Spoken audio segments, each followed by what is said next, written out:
दो इतिहासकारों से बात करते हैं, वो इस बदलाव को किस तरीके से देखते हैं। प्रोफेसर आदित्य मुखर्जी हमारे साथ हैं, इतिहासकार, और प्रोफेसर कपिल कुमार, आप भी इतिहासकार हैं, हमारे साथ स्टूडियो में जुड़े हुए हैं। प्रोफेसर मुखर्जी, मैं आपसे शुरू करना चाहता हूं और मैं आपसे ये जानना चाहता हूं कि ये जो बदलाव हुआ है और अभी जो हम ये जो बहस कर रहे हैं, ये हम और सब्जेक्ट्स नहीं, सिर्फ हिस्ट्री के बारे में बात करते हैं। मैं मानता हूं आपने बहुत बारीकी से देख लिया होगा कि क्या क्या चीजें हटी हैं, छटी। इसको आप किस तरीके से देखते हैं? क्योंकि जो तर्क दिया जा रहा है वो ये है कि ये रैशनलाइजेशन है, बर्डन कम करने का प्रयास है। देखिए, जो एनसीईआरटी के डायरेक्टर ने कहा काश वो सच होता, परंतु अगर आप ये इसका पैटर्न देखें कि क्या हटाया जा रहा है और क्यों हटाया जा रहा है, क्यों सिर्फ मुगल पीरियड हट रहा है, क्यों डेमोक्रेसी, पीस, एनवायरनमेंट, ये सारे क्यों हटाए जा रहे हैं, तो आपको एक पैटर्न दिखेगा। और कोई नई बात नहीं, इसकी क्रोनोलॉजी काफी पुरानी है। जब भी इस सोच के लोग दक्षिणपंथी सांप्रदायिकतावाद, हिंदू सांप्रदायिकतावाद को फैलाने वाले लोग जब भी पावर के पास आए हैं, तभी भी उन्होंने कोशिश किया है कि हिस्ट्री में कुछ चेंजेस लाई जाए। पहली बारी आए थे जब वो जनता पार्टी के साथ मर्ज हो गए थे, तब उन्होंने शुरू किया था कि ये सारे एनसीईआरटी की किताबें जो टॉलेस्ट ऑफ इंडियन स्कॉलर्स ने लिखे थे, like Romila Thapar, Bipin Chandra, Satish Chandra, R S Sharma, उनको हटा दिया जाए। उस वक्त माहौल देश का कुछ और था, नहीं हो पाया। फिर इंडिया वन ने कोशिश करी डिलीशंस करो हिस्ट्री में से, जहां पे आर एस शर्मा के सेक्शंस हैं, जहां पे उन्होंने दलित की बात करी, अनटचेबिलिटी की बात करी, कहता ये हटाओ, इससे भारतीय राष्ट्रवाद को नुकसान पहुंचता है। अब 2019 के बाद 2-3 कमेटियां बन गई। उसमें एक तो ये पब्लिक पॉलिसी रिसर्च सेंटर, जिसके डायरेक्टर जो हैं वो बीजेपी के ई गवर्निंग सेल के चेयरमैन हैं, उन्होंने एक रिपोर्ट दी। फिर आरएसएस की आइडियोलॉग सहस्रबुद्धे साहब ने 2021 में एक पार्लियामेंट्री कमेटी के चेयरमैन थे, उन्होंने रिपोर्ट दी, जिन्होंने सबने यही कहा कि भाई एक पॉलिटिकल रीजनिंग दी उन्होंने मेरे हिसाब से, जिसके लिए कि चेंजेस आने चाहिए। उन्होंने कहा कि कॉन्कॉक्टेड हिस्ट्री है ये पुराना, इसको बदल के अब रियल हिस्ट्री आनी चाहिए। और अगर आप जब देखें, जब ये चेंजेस आई तो उसके नतीजे में क्या, ये चेंजेस तो पहले, अब तो यूपी सरकार ने की है, ये 2022 में चेंजेस आई थी जो एनसीईआरटी के इन्होंने किया था। आते ही आपको क्या क्या क्या रिस्पॉन्सेज मिलते हैं, मैं आपको 2-3 रिस्पॉन्सेज बता दूं। एक तो जो रिस्पॉन्स आपने देखा ही होगा कपिल मिश्रा जी का है, जहां उन्होंने कहा है कि ये जब ये सारे चोर, पॉकेट मार, 2 पैसे के सड़क छाप लोग, 2 पेनी रोड रेडर्स, जो कि मुगल सल्तनत के एम्परर कहलाते थे, जैसे कि अकबर, बाबर, शाहजहां, औरंगजेब, इनको हिस्ट्री बुक में नहीं, इनको डस्टबिन में होना चाहिए। तो ये एक क्लियर थिंकिंग है इसके पीछे, ये एक्सीडेंटल नहीं है कि चलिए लोड ज्यादा हो रहा है तो कुछ कम कर देते हैं।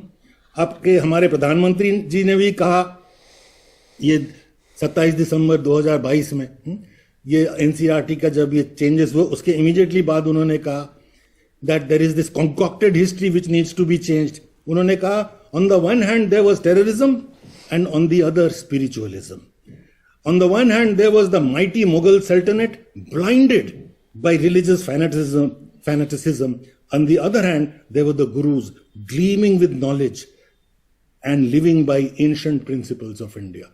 So there is a mentality that whatever happened in the medieval period was bad and it should be taken away. This is what, जिसको हम कह सकते हैं कि ये इतिहास का एक वेपनाइजेशन हो रहा है इस वक्त, उसका राजनीतिक अस्त्र बनाया जा रहा है, जिससे कि एक कम्युनिटी को आप एक तो उसका दैत्यकरण करें, डिमोनाइज करें और उसको इरेज कर दें हिस्ट्री में से।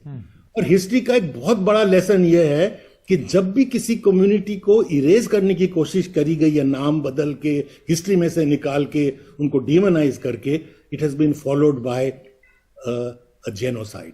ये टर्की में देखा गया जो उन्होंने आर्मेनियंस के साथ किया, ये हम भी देख रहे हैं। जेनोसाइड के कॉल्स तो अब आम लगने लग गए हैं, यूपी में तो लग ही रहे हैं, बाकी देश में भी लगने लग गए हैं। तो ये सब ये पॉलिटिक्स है, ये हिस्ट्री नहीं है। अगर हिस्ट्री आप इतिहासकारों पे छोड़ देते जैसे कि कपिल कुमार जी हैं और दूसरे हिस्टोरियंस हैं तो बात अलग होती, पर वो हिस्टोरियंस नहीं ना, पॉलिटिशियंस आपको बता रहे हैं कि हिस्ट्री क्या होनी चाहिए, क्या कॉक्टेड है, क्या तो नहीं। प्रोफेसर मुखर्जी ने जी प्रोफेसर मुखर्जी का ये कहना है प्रोफेसर कुमार कि ये हिस्ट्री नहीं है, ये इतिहास नहीं है, ये राजनीति है। आपका मत? खैर, मैं अपने दोस्त आदित्य से ये बात कहूंगा कि मुझको ये बताइए कि सन 47 के बाद या उससे पहले भी जो इतिहास लिखा गया, कौन सा इतिहास ऐसा था जो आइडियोलॉजी और राजनीति से प्रेरित नहीं था? और उसके मैं आपको कुछ उदाहरण देता हूं। आजाद हिंद फौज के सैनिकों को भारत की सेना में वापस नहीं लिया गया, माउंटबेटन और ऑखिनले के कहने पे। किसी किताब में वो नहीं लिखा गया। आजाद हिंद फौज के सैनिकों को 93 लोग मैंने आइडेंटिफाई किए जिन्हें नेताजी ने तगमाए भारत, तगमाए शत्रुनाश, जो परमवीर चक्र और वीर चक्र जैसे वो दिए हैं मेडल्स उनकी ब्रेवरी के लिए, वो किसी किताब में नहीं लिखा गया, बल्कि उल्टे आज भी इन किताबों में यह पढ़ाया जाता है कि विक्टोरिया क्रॉस मिला और आयरन क्रॉस मिला। दूसरी तरफ मुझे एक बात बताइए, ये जो कोर्स डाला गया अमेरिकन एक्सपेंशनिज्म, बड़ी अच्छी बात है, डाला गया, मैं बहुत खुश हूं, लेकिन चाइनीज एक्सपेंशनिज्म क्यों नहीं डाला गया? क्या चाइना आज दुनिया का सबसे बड़ा मनी लेंडर नहीं है? क्या चाइना ने दुनिया की लैंड सर्फ नहीं की है? क्या चाइना वॉर मॉन्गरिंग नहीं कर रहा है?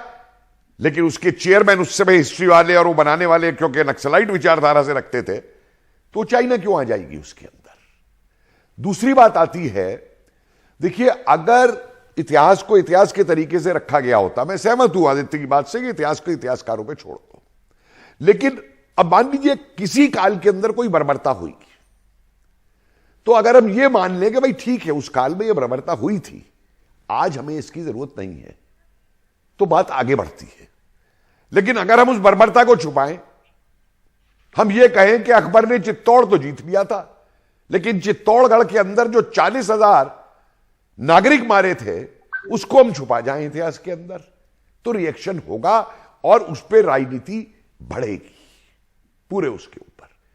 इसलिए क्या यह एक सच नहीं है कि सन 71 के बाद से सीपीआई ने देश के अंदर पूरे एकेडमिक स्ट्रक्चर को कैप्चर किया? और आदित्य, तुम तो जानते हो मैं 21 साल पार्टी के अंदर रहा हूं, मुझे अंदर की बाहर की सारी बातें मालूम है। मैं नहीं जानता कि क्या इंट्रिग्स होती थी, किस तरीके से अपॉइंटमेंट कराए जाते थे, किस तरीके से दूसरी किसी आइडियोलॉजी के आदमी को एकेडमिक उसमें घुसने नहीं दिया जाता अल्लाह लेक्चरर के जॉब के ऊपर। इसलिए मेरा यह मानना है कि आरोप और प्रत्यारोप लगाने छोड़ दे चीजों उनकी। मेरे आज ही एक साहब डिबेट कर रहे थे कि अकबर ने जजिया हटा दिया था, मैंने कहा बिल्कुल हटा दिया था, पर यह तो बताइए कि औरंगजेब ने भी लगा दिया था। और एक मैं आपको और इंस्टांस दे दूं, अभी एक डिबेट के अंदर जानते हैं आदित्य, नदीम है आजकल हेड है अलीगढ़ मुस्लिम यूनिवर्सिटी के, 1 घंटे वो मेरे साथ डिबेट में थे कि ज्ञानवापी और ये मथुरा के मंदिर नहीं तोड़े गए और मस्जिद यहां पे ऐसे नहीं बनाई गई। जब मैंने एक के बाद एक एग्जाम्पल देने शुरू किया और मानूची दिया और बर्नियर दिया जो कि इंडियन एग्जाम्पल नहीं थे, 2 दिन बाद प्रोफेसर इरफान हबीब को आके टेलीविजन पे कहना पड़ा कि हां मैं मानता हूं कि औरंगजेब ने ये दोनों तोड़े थे, लेकिन इसका मतलब ये नहीं कि आज अब इनको तोड़ दे। मैं उनकी ऑनेस्टी की तारीफ करूंगा कि इरफान हबीब ने माना तो सही है कि ये तोड़े गए थे। तो इसलिए ऐतिहासिक तथ्यों को स्वीकार करिए, उनको फिर आज के परिप्रेक्ष्य में देखिए। ठीक है, मैं प्रोफेसर मुखर्जी के पास एक बार फिर से जाना चाहता हूं। प्रोफेसर मुखर्जी, देखिए, ये चीज बहुत सारे इतिहासकारों से जब हमने बात की तो उनका यह कहना है कि हिस्ट्री एब्सोल्यूट नहीं हो सकती। आप हिस्ट्री मतलब ऐसा नहीं है कि एक बार लिख उठी तो फिर वो वैसी, वो किसी ने एक कहानी लिखा है, एक वर्जन है हमारे पास्ट का, और वो रिविजिट किया जा सकता है बशर्ते वो सटीक हो, वो प्रक्रिया निष्पक्ष हो, और फिर वो पाठ्यक्रम में छात्रों को पढ़ाई जाए। बिल्कुल, इसमें तो कोई दो राय नहीं है कि हिस्टोरियन का काम कोई एक पॉलिटिकल आइडियोलॉजी को आगे बढ़ाना नहीं है। उनको हिस्ट्री लिखना उनका काम है, जिसमें सारे पर्सपेक्टिव्स होने चाहिए। जिसके आप विरुद्ध बोल रहे हैं उसको भी पूरी तरह से एक्सप्लेन करके बताइए, और जो अपना पर्सपेक्टिव वो भी बताइए। और जैसे कपिल ने कहा कि तो बिल्कुल ठीक बात है कि आइडियोलॉजी लेस कोई हिस्ट्री नहीं होती है। हिस्टोरियन जो भी आता है वो कोई एक आइडियोलॉजी लेके आता है। प्रश्न ये है कि कौन सी आइडियोलॉजी लेके आप आ रहे हैं। जब जवाहरलाल नेहरू इंडिया की हिस्ट्री लिख रहे हैं, वो कौन सी आइडियोलॉजी लेके आ रहे हैं, वो क्या फैलाने की कोशिश कर रहे हैं? वो सेक्युलरिज्म फैलाने की कोशिश कर रहे हैं, वो विविधता के साथ रहने की जो प्रक्रिया है उसको फैलाने की कोशिश कर रहे हैं। आप एक दूसरी आइडियोलॉजी लेके भी आ सकते हैं, जिसको आप ड्रेन इंस्पेक्टर्स रिपोर्ट कह सकते हो, कि कहां किसने कब कितने गले काटे, आप उसको फैलाइए, तो फिर वो दूसरी किस्म की आइडियोलॉजी हो जाती है ना। अगर आपका पर्सपेक्टिव एक साइंटिफिक, सेक्युलर, प्रोग्रेसिव हो तो आप एक किस्म की हिस्ट्री लिखोगे, इसमें तो कोई डाउट ही नहीं है। अगर आपका पर्सपेक्टिव हेट मॉन्गरिंग हो, एक कम्युनिटी को एकदम उसको एज आई सेड उसकी डिमोनाइजेशन हो, तो आप दूसरी किस्म की हिस्ट्री लिखेंगे। तो आप अकबर ने कौन से टेंपल तोड़े वो बताएंगे, आप उसमें उस हिस्ट्री में जो है, जो दूसरी साइड है अमीर खुसरो, वो नहीं उसमें शामिल होंगे, जिनकी कविताएं आज तक 700 साल बाद सारे हिंदी बेल्ट में सब गा रहे हैं, है ना। तो हिस्ट्री में तो सारा कुछ है ना, तो आप उसमें से क्या चुनते हैं उसी की बात हो रही है, क्या ड्रॉप करते हैं। आपने ये सवाल उठाया कि मुगल हिस्ट्री क्यों ड्रॉप करी जा रही है। अगर आप सारे मिडिवल पीरियड के सबसे इंपॉर्टेंट पीरियड इस समय के 2 सेंचुरी को उड़ा दें, तो आप अपने जो विद्यार्थी आपके जो निकलेंगे आगे, वो क्या सीख के निकलेंगे? उसमें जो सारा जो एक एवोल्यूशन ऑफ एक मल्टीकल्चरलिज्म था उस पीरियड का, वो भी साथ में गायब हो जाएगा। उसमें कबीर भी गायब हो जाएंगे, उसमें गुरु नानक भी गायब हो जाएंगे, उसमें ये सारा जो ट्रेडिशन है जिसके ऊपर आज का द आइडिया ऑफ इंडिया तैयार किया गया था, वही गायब हो जाएगा। ये भी गायब हो जाएगा कि जो 1857 की जब म्यूटिनी होती है, तो ये सारे सोल्जर्स इंक्लूडिंग द ब्राह्मण सोल्जर्स किसको राजा बनाना चाहते हैं? मुगल एम्परर को। क्यों? अगर आप उसको पढ़ोगे ही नहीं तो अब समझोगे भी नहीं। मैं ये नहीं कह रहा कि अगर ये कि बिल्कुल एक सोने से लिपटा हुआ एक पीरियड है, उसमें कोई खराबियां नहीं, हो ही नहीं सकता। मिडिवल पीरियड की जो बर्बरता है वो दोनों साइड में है, हिंदुओं में भी है, मुस्लिम्स में भी है, बुद्धिस्ट में भी है। कितने हिंदू राजाओं ने दूसरे रिलीजन के टेंपल्स को डिस्ट्रॉय किए हैं, वो भी है कि नहीं? कैसे एक सेक्ट ने दूसरे सेक्ट, वैष्णवाइज ने शैवाइट्स के पे कैसे अटैक किया, वो भी है। उसमें दलित भी हैं, अत्याचार भी है, तो वो भी होना चाहिए ना। तो उसको मैं कब कह रहा हूं कि वो सफाया कर दो। हिस्ट्री लिख दो जिसमें कि जूस की किलिंग ही ना हो, भारत की हिस्ट्री लिख दो जिसमें दलित ही ना हो। प्रोफेसर कुमार, मैं आप कुछ कहना चाहते थे? कि जी, पहली बात तो मैं आदित्य जी को याद दिला दूं कि जी हां, भारत की ऐसी हिस्ट्री लिखी गई है जिसमें दलित को गायब कर दिया गया है। पूरे मिडिवल पीरियड के अंदर, जिसे आप मुगल पीरियड कहते हैं, मुझे एक हिस्टोरिकल रिसर्च दिखा दीजिए अपने आप को सो कॉल्ड सेकुलर और प्रोग्रेसिव कहने वाली बड़ी बड़ी यूनिवर्सिटीज की, जिन्होंने मुगल पीरियड के अंदर दलित की क्या कंडीशन थी उस पर एक शोध कराई हो। एक दिखा दीजिए। दूसरा, ये क्या सेकुलरिज्म है कि एक के ऊपर तो बर्बरता आप दिखाएंगे, दूसरे पे आप बर्बरता नहीं दिखाएंगे? क्या यह सेकुलरिज्म है कि 1947 में विभाजन हो जाने के बाद भी मुस्लिम लीग के कुछ सदस्य हमारी कॉन्स्टिट्यूंट असेंबली के मेंबर रहते हैं, कॉन्स्टिट्यूशन पे दस्तखत करते हैं और फिर पाकिस्तान चला जाते हैं, और उस इतिहास का हमारे किसी इतिहास में जिक्र नहीं होगा क्योंकि हम सेकुलर हैं? क्या यह सेकुलरिज्म है कि 15 अगस्त के दिन हम उस माउंटबेटन को, जो अंग्रेजों का आखिरी रिप्रेजेंटेटिव है, जिन अंग्रेजों ने हमारे ऊपर 170 साल तक शोषण किया, नरसंहार किए, उसको अब अपना पहला गवर्नर जनरल बनाकर के और पंडित माउंटबेटन की, नेहरू की जय के नारे लगवाएं उस दिन पार्लियामेंट के अंदर, जो सो कॉल्ड पार्लियामेंट है हमारी, उसके अंदर?